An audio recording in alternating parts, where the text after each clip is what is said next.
versículo, vamos falar sobre a autoridade da Igreja Apostólica, começando com definição do que é igreja. Vamos lá.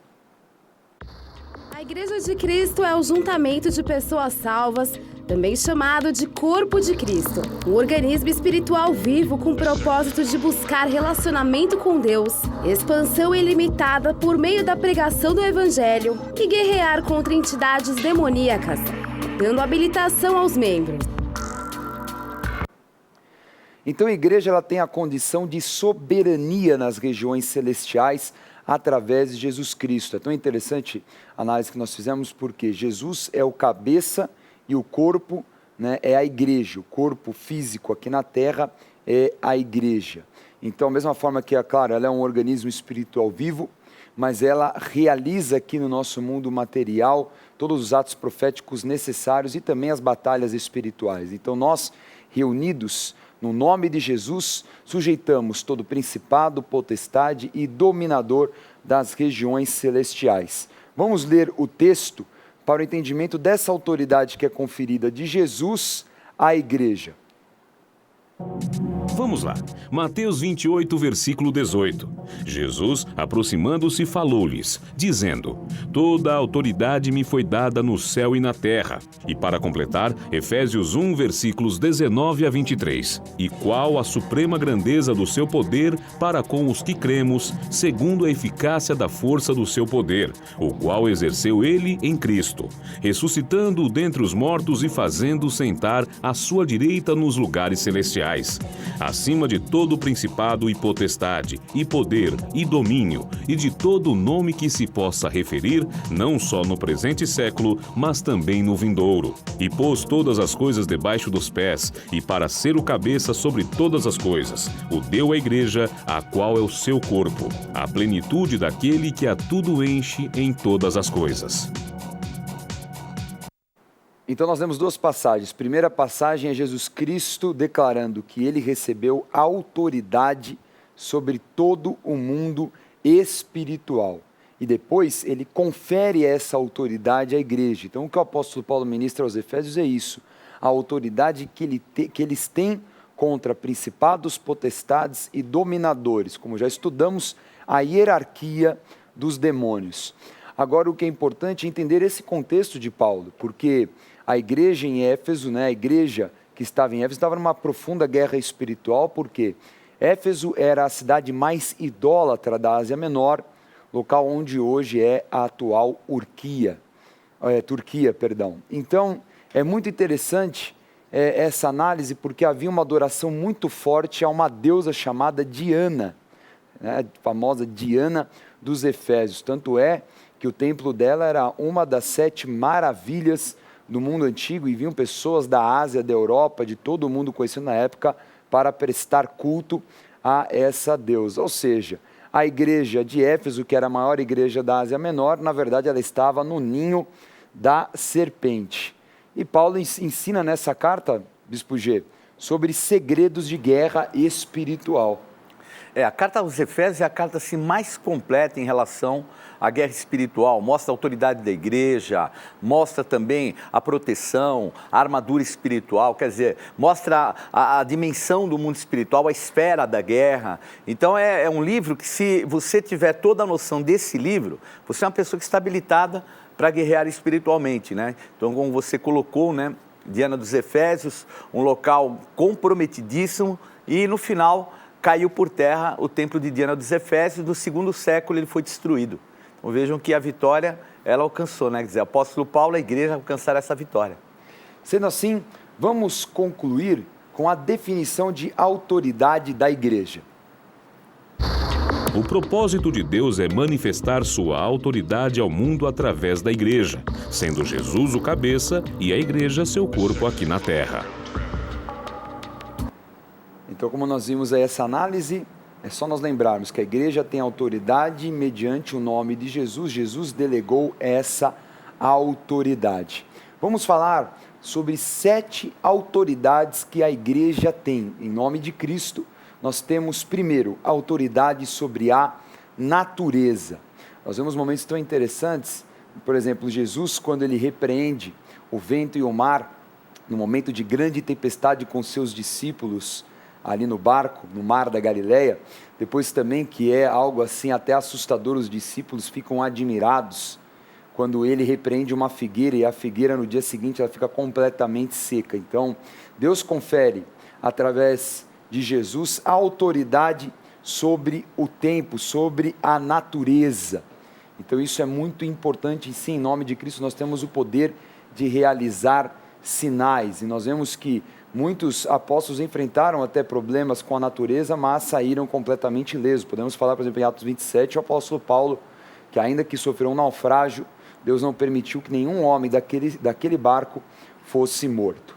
A segunda autoridade é a autoridade sobre enfermidades.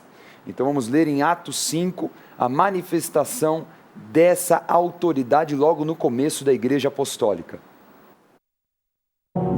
Vamos lá, Atos dos Apóstolos 5, versículos 15 e 16. A ponto de levarem os enfermos até pelas ruas e os colocarem sobre leitos e macas, para que ao passar Pedro, ao menos a sua sombra se projetasse em alguns deles. Afluía também muita gente das cidades vizinhas a Jerusalém, levando doentes e atormentados de espíritos imundos, e todos eram curados.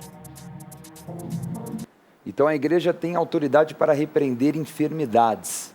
Muito interessante que o apóstolo Paulo ensina isso a Timóteo. Fala, Timóteo, quando alguém estiver enfermo, peça aos presbíteros para impor as mãos sobre eles e clamar, não é? Porque eles serão curados em nome de Jesus.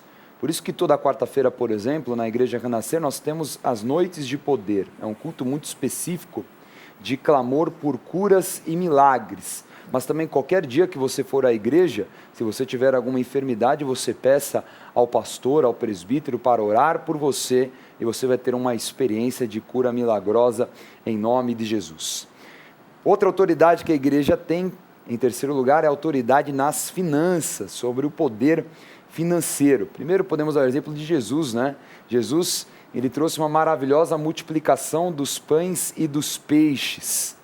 Então, no momento ali de dificuldade, em que mais de 5.000 homens estavam reunidos, fora mulheres e crianças, para ouvir a Jesus, os discípulos perguntam a Jesus, como é que nós vamos alimentar todo esse povo? Não dá tempo deles chegarem em casa, muitos vão até padecer no caminho. Mas Jesus tinha autoridade para gerar prosperidade e abundância, e todos foram alimentados com a multiplicação de 5 pães e 2 peixinhos, está lá em João 6. Essa mesma autoridade está sobre a igreja. Tudo aquilo que Jesus manifestou de autoridade, a igreja também tem essa autoridade em nome dele, como já ensinamos.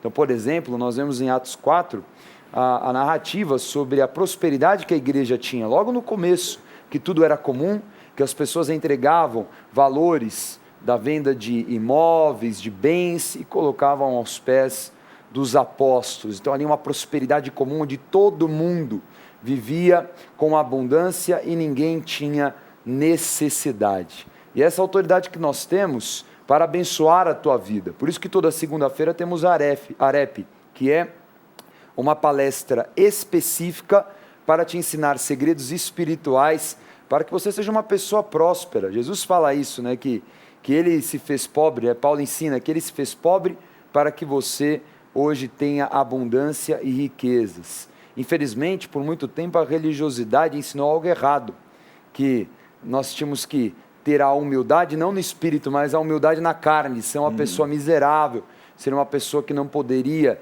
viver bem, ter boas condições. Isso é um absurdo, imagina. Nós temos muitas pessoas que em suas riquezas abençoaram a obra de Deus, não é? Até mesmo quando Jesus morreu. É até estranho, né? As pessoas às vezes acharem que não há um direito a coisas materiais. Porque, imagina, um Deus que cria um mundo dessa proporção, com tantas coisas lindas, de repente fica para o ímpio, que não está nem aí com ele, que rouba, que mata, que destrói junto com o diabo. E, quer dizer, e aqueles que servem a Deus, cuidam do próximo, abençoam a vida dos outros, se dedicam, não têm direito a um bem material. Então é totalmente fora e desproposital em relação até à palavra de Deus, né? A quarta autoridade que a igreja tem é a autoridade para ensinar. É muito importante a doutrina, né, formar gerações. Por isso que nós temos o Centro de Estudos Apostólico, esse objetivo. Além do R12, que são os discipulados. Então, se nós pegarmos a visão apostólica da Igreja Renascer, nós temos diversas ações de ensino, de preparação, porque é assim que o reino dos céus se expande aqui na terra. E a palavra doutrina, Bispo G, é uma palavra muito importante, muito usada pelos apóstolos, porque as pessoas elas cresciam, né, a igreja se fortalecia através da doutrina apostólica. Porque a doutrina não num contexto de algo dogmático, né? Porque o que ocorre às vezes as pessoas estabelecem dogmas. E o que são dogmas? São verdades humanas, estabelecidas por uma religião. E aquilo que se torna um dogma, alguma coisa assim mensurável. Mas como os apóstolos, eles tinham a base, a estrutura, vamos dizer, nos fundamentos do Antigo e do Novo Testamento, nos profetas, nos apóstolos, então o que é esse fundamento? É um fundamento móvel, porque a igreja é um corpo. Então esse fundamento, ele tem uma dinâmica em toda a palavra de Deus. Então o Antigo Testamento, para alguns, ele é descartável. Isso é uma malignidade muito grande, porque o Antigo Testamento, ele deve ser utilizado, obviamente, com a visão apostólica, mas ocupado em todos os termos, né? Porque é a experiência de um Deus verdadeiro com o povo, na sua limitação. Não um conjunto de regras como muitos usam e outros que desprezam, né? Por isso que o mover apostólico ele é completo, tem um fundamento e está a igreja edificada. Vamos ver essa passagem em Atos capítulo 2. Vamos lá. Atos dos Apóstolos 2, versículos 41 a 43. Então, os que lhe aceitaram a palavra foram batizados, havendo um acréscimo naquele dia de quase 3.000 pessoas, e perseveraram na doutrina dos apóstolos e na comunhão, no partir do pão e nas orações. Em cada alma havia temor, e muitos prodígios e sinais eram feitos por intermédio dos apóstolos. Então nós vemos aí que a doutrina também ensina o caminho de transformação e os sinais vão acompanhar aqueles que creem. Então a palavra fala que a fé vem pelo ouvir a pregação. Por isso que cada vez mais você precisa se alimentar da palavra. Por isso que nós lutamos para que a rede gospel de televisão e de rádio esteja sempre com um sinal melhor, alcance mais e mais vidas. Para quê? Para que você seja cada dia mais edificado. E um detalhe, Dani, falando sobre doutrina, né? A palavra doutrina é a palavra didaquê. E logo no início da igreja apostólica, nós temos os pais apostólicos.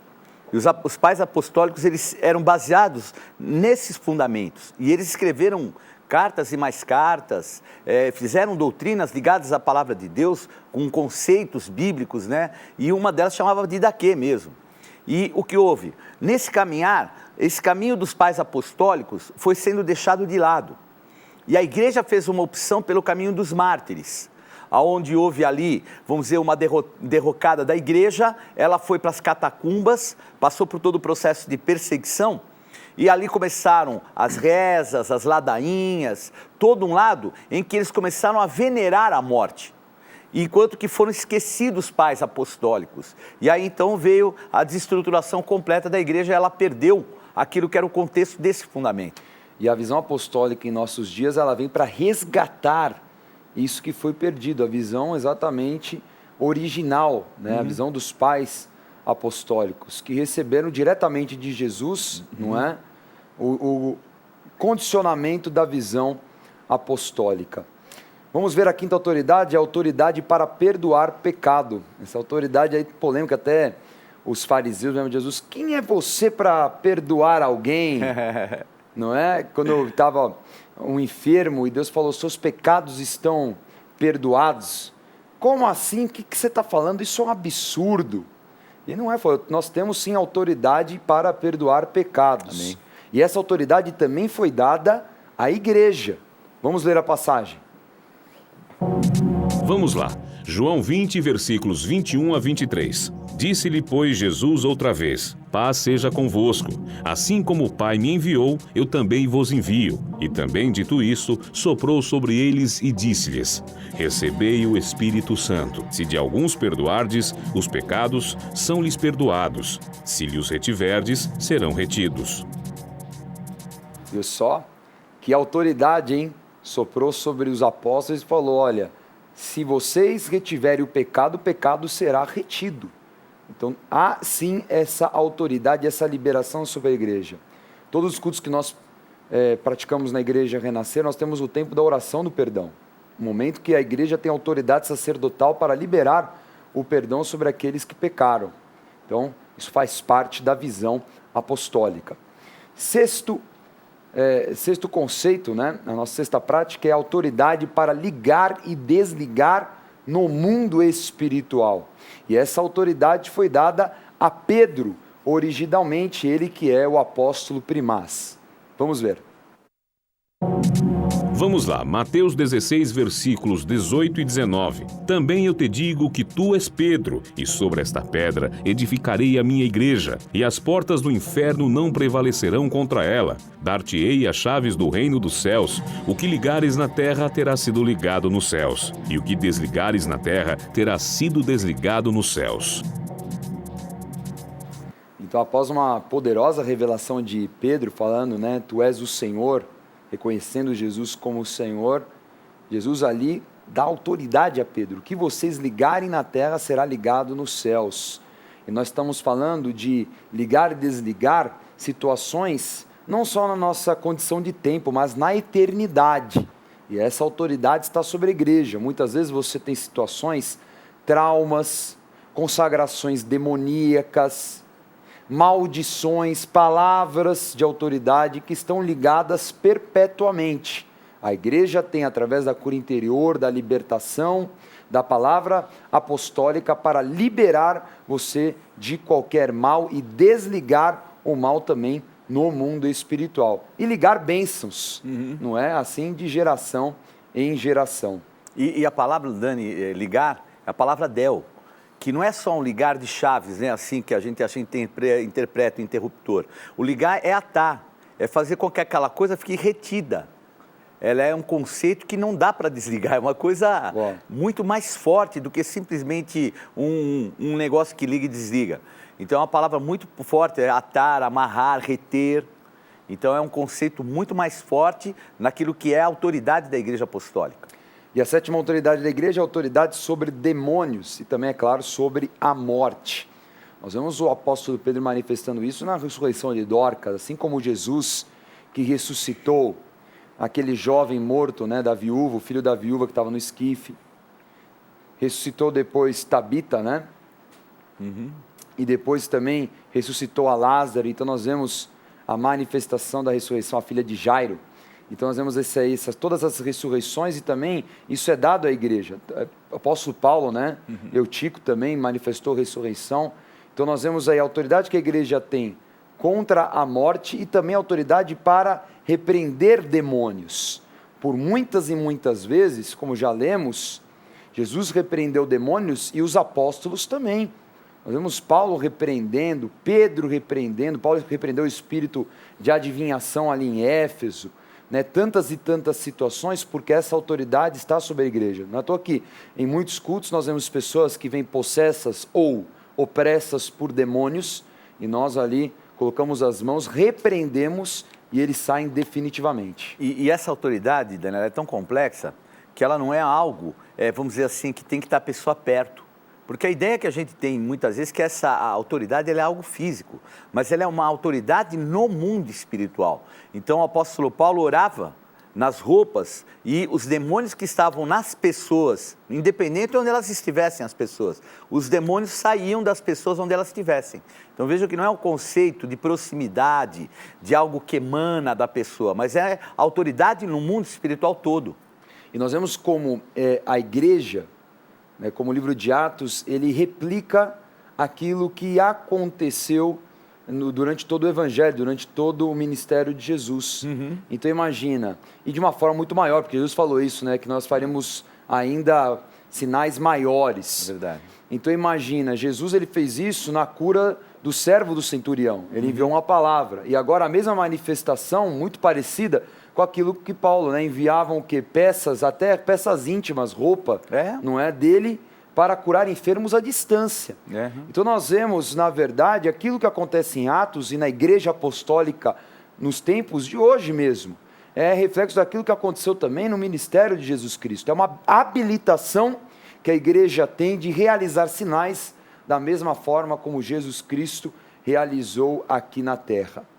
Então nós vemos que a igreja ela tem autoridade apostólica e a igreja também tem a autoridade dos apóstolos que geram a visão apostólica onde a igreja é fundamentada. Então vamos agora definir a autoridade dos apóstolos. A autoridade apostólica é a maior autoridade que Deus delegou aos homens sobre a terra. É também a autoridade da igreja delegada aos apóstolos, sendo que a igreja é fundamentada nos apóstolos e profetas, ou seja, ela existe por uma visão apostólica. Maravilha, apóstolo é a palavra enviado, não é? Então é a palavra daquele que tem uma missão, é comissionado. Isso. Então, alguém que tem algo realmente muito especial, alguém que vai ser usado por Deus para fundamentar a visão. Agora é importante entender o que é visão. O que é visão apostólica? Visão apostólica é o conjunto de conceitos que constituem a igreja, de acordo com a palavra de Deus. Através dos apóstolos, a igreja recebe direção e doutrina para ser desenvolvida através dos preceitos da palavra de Deus, das revelações em face da geração e da cultura local e da manifestação de sinais que acompanham os que creem. Muito interessante nessa definição é falar também daquilo que os apóstolos recebem em sua geração como revelação, porque é claro que a gente não pode comparar o mundo hoje no século 21, já na segunda década, com o mundo na época de Jesus, né? Na época dos apóstolos, os primeiros tempos.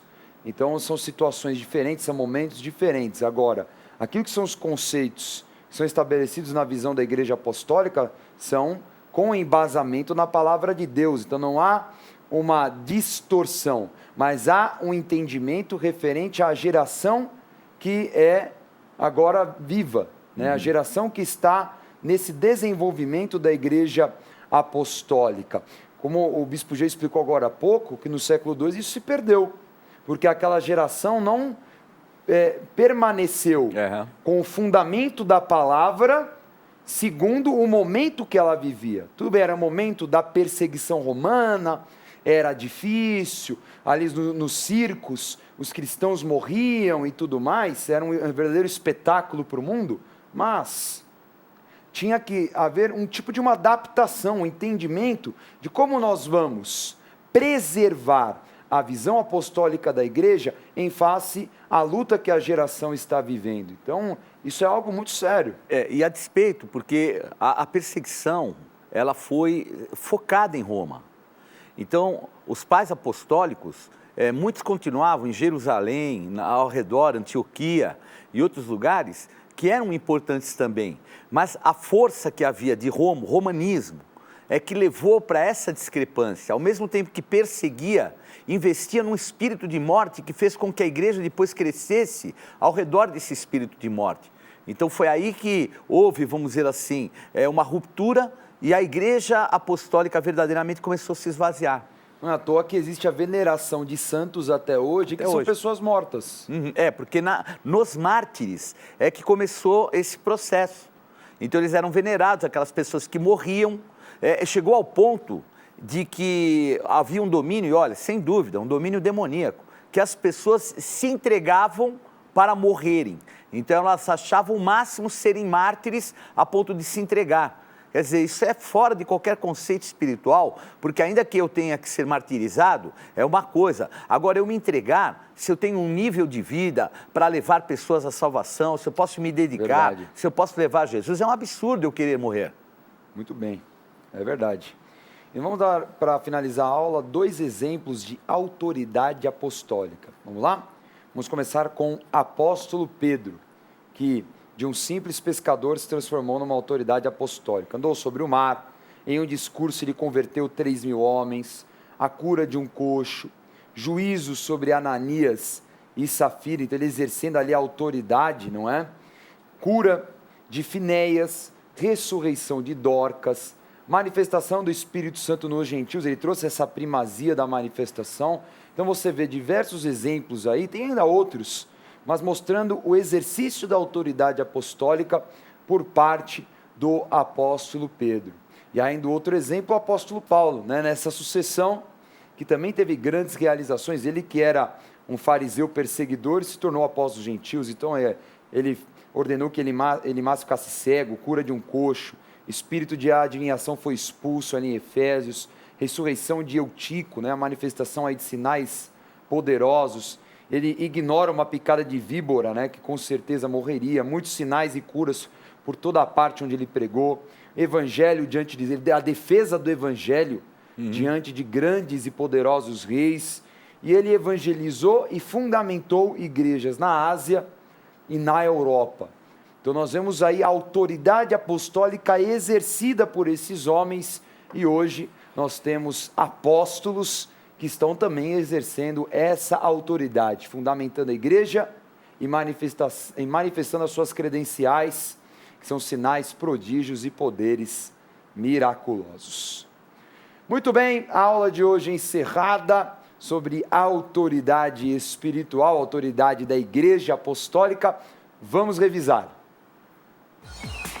Na aula de hoje, estudamos sobre a autoridade da Igreja Apostólica, lembrando que a Igreja de Cristo é o ajuntamento de pessoas salvas, um organismo espiritual vivo com o propósito de buscar relacionamento com Deus, expansão ilimitada por meio da pregação do Evangelho e guerrear contra entidades demoníacas, dando habilitação aos membros. Sendo assim, o propósito de Deus é manifestar sua autoridade ao mundo através da Igreja, sendo Jesus o cabeça e a Igreja seu corpo aqui na Terra.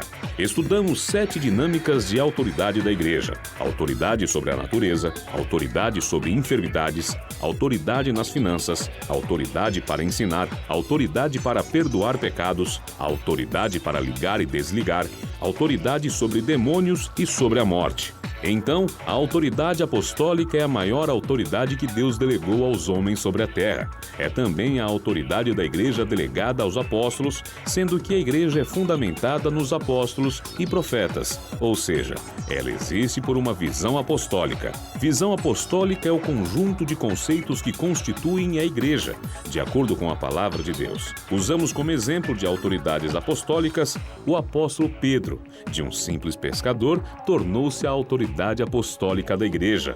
Apóstolo Paulo, de um fariseu perseguidor, tornou-se o apóstolo dos gentios.